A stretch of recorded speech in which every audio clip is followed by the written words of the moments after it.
Hello, everybody. So I wanted to do a new video for you all today, and just as kind of a shout out to some of the new subscribers I've had lately. Thanks so much for some of the contact I've received and everything. So I wanted to really give you something that I've been thinking about for a little while that I know is just going to be worth doing. So let's go for it.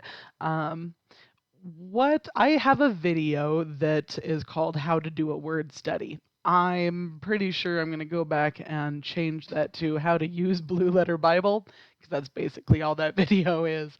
What I'm going to do here is a word study. We're going to just focus in on one in particular so that we can see how to do a study, what kinds of things you need to look out for as you're breaking things down, some of the kind of pitfalls I think that some people fall into when they don't really know how to use these tools. So honestly, it would probably be really good for you to go back and watch the other video, but for those that actually want to see the ins and outs of a particular word study, focusing in on one word is what we're going to do today. So let's get into it. I chose the word seed.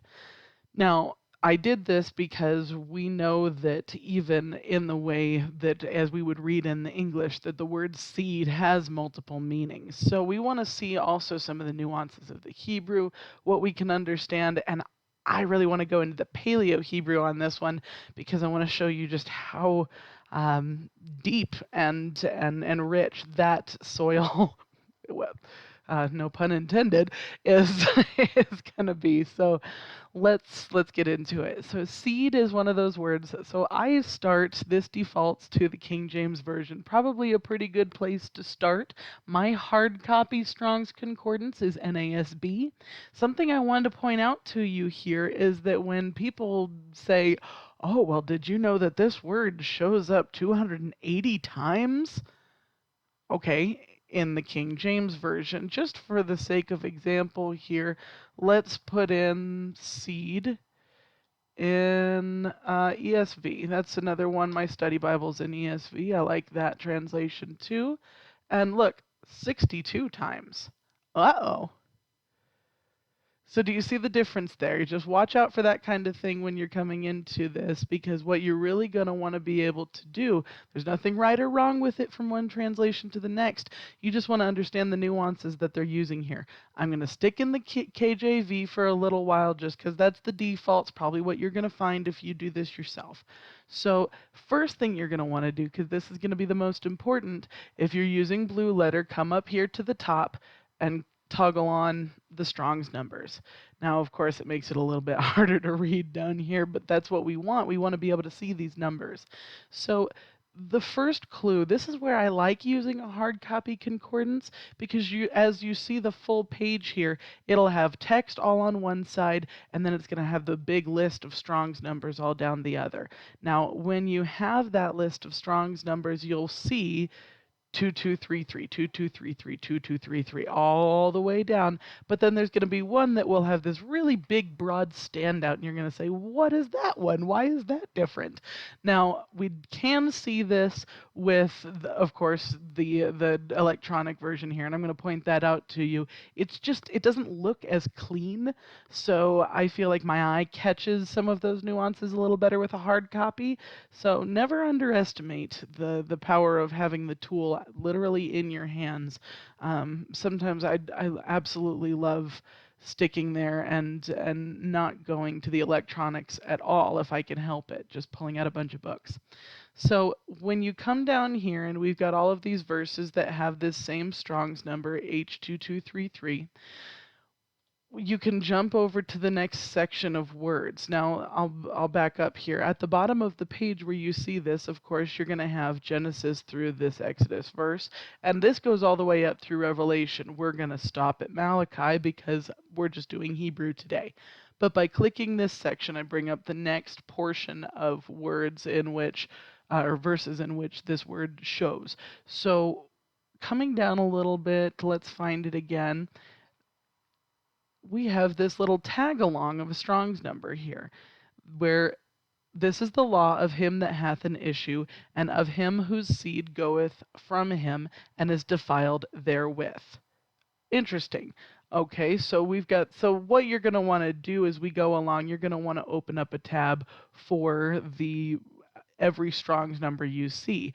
The first one, most prominent one we're finding is 2233. This one is 7902. So that seems to be attached even in this verse to 2233. So that's interesting as well.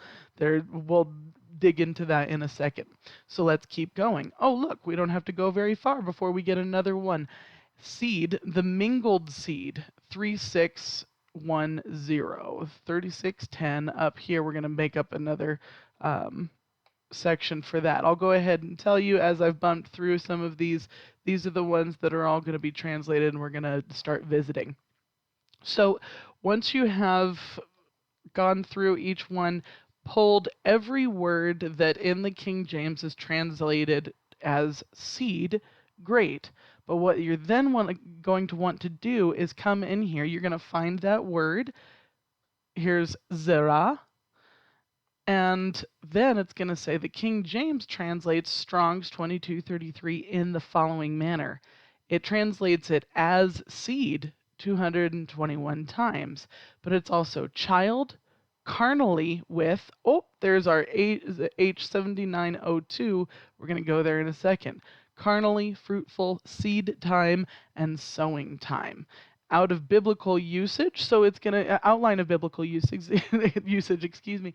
So what you're going to see here is basically how this word gets translated, and they've done a good job with this resource that they're pulling from the nuance of the original text. This isn't just how King James translates it. Strong's definition legend is where you're finding some of these seed, figuratively fruit, plant, sowing time, posterity, carnally child, fruitful, seed time, sowing time. I love this Gesenius's Hebrew Chaldee lexicon. It's kind of hard to read if you don't know what you're looking at, but that's why we're here. If you expand to say read the full entry, okay, so we have Zerah. I don't even actually know what all of these uh, abbreviations are, but just much to say that you can still pull out a lot of good information by skipping over them. So it's saying, it occurs one time in Numbers 11:7 with a suffix, with the yud there. It's a plural suffix, then zerayechem, and 1 Samuel 8:15. Then it shows when it's sowing, or seed time of sowing, it occurs in these verses under that understanding. When it's seed, that which is scattered, like the actual, what we would think of it as an individual seed, whether of plants, trees, or grain, that occurs in Genesis 11 and 12, all so on and so on. Where it's occurring as virile semen, there is Leviticus 15:16, and it's going on a little bit further, offspring, progeny, descendants, and there's a big chunk here. This is where we want to see, oh, interesting. The remark upon Genesis 3:15 is intended apparently to contradict its application to the Lord Jesus Christ and his redemption, as if he could not be the seed of the woman. In reply, it will be here suffice to remark that in the very passage cited, immediately after Genesis 4:25, it is clear that Zerah is used of one son, namely Seth, when he was not an only one because Cain was yet alive. And further, this seed of the woman was to bruise the head of the temper, thy head, which can in no sense apply to any but Christ individually, who became incarnate, that by means of death he might destroy him that had the power of death, that is, the devil. Wow, a lot of info in there. That's cool. So I really encourage you, when it says expand and read full entry, always expand and read full entry.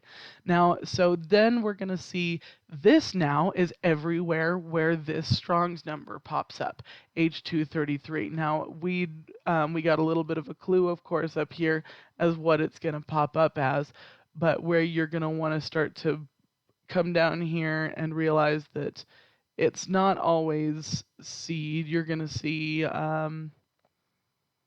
the diversity here is scarce, and that's okay. But as you'll do other studies, you'll find that by coming down and doing any one word study, and maybe we'll see this on the next, that you'll start to say, wow, really? It's translated as that? That's crazy.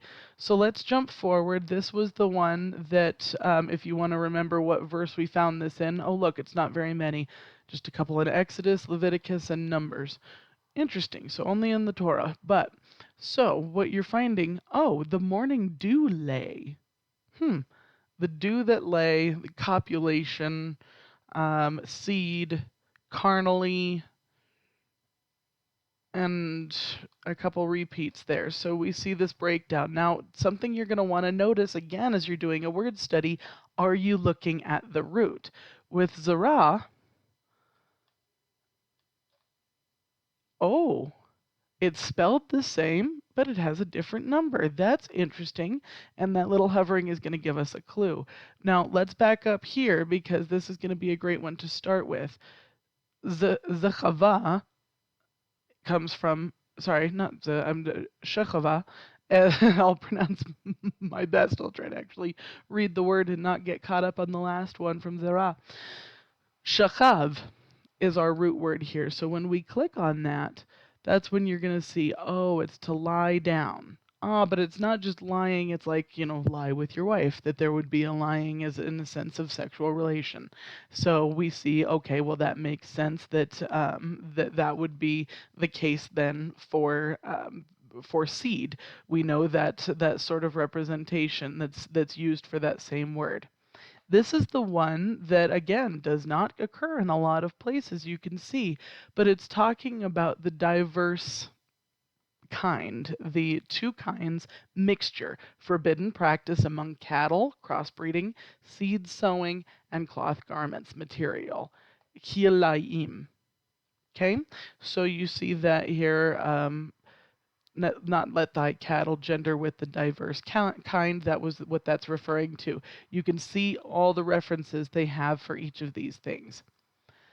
Peruda, perudat, as this one is listed up at the top there. Interesting. One spot. The seed is rotten under their clods. The garners are laid desolate, their barns are broken down, for the corn is withered. Huh.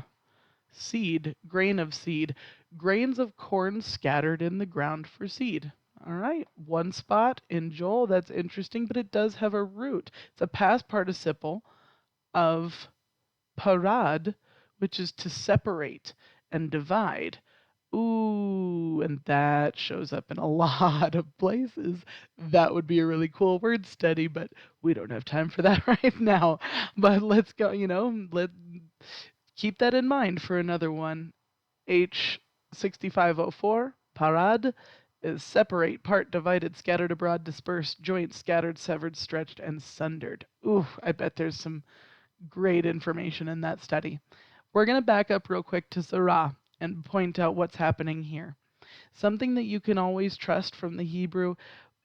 Granted, in English, homophones, homonyms, they're really rarely related for our roots that we have coming from German or French or whatever the root language might be the derivation. Hebrew, when you see these words that are homophones, you can actually draw interesting drash conclusions. You can dig into this. This is a place where the spiritual nature of this language and the uniqueness of that does give you a chance to really dive in. So find here that what you can do then with Zerah is bump over in some of the Strong's numbers. If it's spelled the same, if it's all the same letters and just pronounced differently, play around a little bit with the similarities of the letters. Now, this one is Zirma, but look at that flow, issue of seminal discharge. So it is related, but there's only one place where it uses this, and it's one of those really interesting verses, one of those grown-up verses. And so, might want to look into that one. Who knows? It comes from Zerem. And here we go. Zerem is a shower storm or a rainstorm. So that issuance, flood, overflowing, shower, or tempest. Ugh. So, did I mention that this is kind of a PG-13 study? Now, so when we come through here, if we back up and keep in mind here, I'm clicking these letters up here. This is how you can pop through with each of the different Strong's numbers. Now we're back onto 2234, seed and offspring, and only one occurrence in Daniel shall mingle themselves with the seed of men. Interesting. Some of these poetic occurrences are really fun to track down. Even then, you have zaron, vegetables, as sown. I think those are related, don't you? So those are that's what, and you can always see here where there are similarities in the letters of what we're finding. Now, I'm going to point out to you using the paleo why that is. So this is where we're going to close out today, but this is fun. I'm sorry that it's a little bit blurry in here. I had to blow this picture way up just to see it on the recording, but what we're going to find then, let's break down Zerah, okay? First, we have Zayin. So back in the Paleo Hebrew, that looked like this. Kind of looks like a plow, right? Well, it's a matok hoe. Um, food, cut, or nourish is listed as some of the meanings of what that could be. What's implied by having the tilling instrument. So Reish then is a head of a man. See how it kind of looks like someone with the hairline. First, top, and beginning are the implication there. Ayin, the word ayin in Hebrew means eye. The picture is an eye. You'll see that more, and maybe we can do some more studies on those in the future. But what you'll find then is it means basically to watch, know, or shade. Interesting. So there's like an implication even with the lid closing that there can be a shadow of something kind of a closed eye. So there is a lot of meaning to be drawn out of these. So put those back together. You have food, head, eye. Cut the top, watch. Let's do it this way maybe. Break down the first knowledge, first sight of food is a seed. The beginning to perceive nourishment. It's the first sign of life. It's that beginning. It's that root.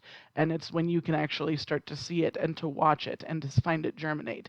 Now, something I want to point out to you here is that the letter nun actually is indicative of a seed in and of itself. Sprout, continue, and air. Now, it doesn't appear in the word, which is pretty interesting. But one thing that I want you to see here is in the paleo, look what it looks like. Now it looks like a germinating seed with the seed body here and then the sprout coming out of it, but it also looks like a sperm cell. So it is kind of interesting to see where these pictographic paleo letters come into it and where we're going to find the, obviously, the ancients knew the seed aspect on even on a microbiological level, However that inspiration came about, we don't really know, but it's fascinating. So I hope that this was enlightening for you just to see how to use these tools. Couple things to look out for. I would encourage you to pick a word, do a study, and just watch it unfold because it gets amazing. Have a great day, everybody. Thanks.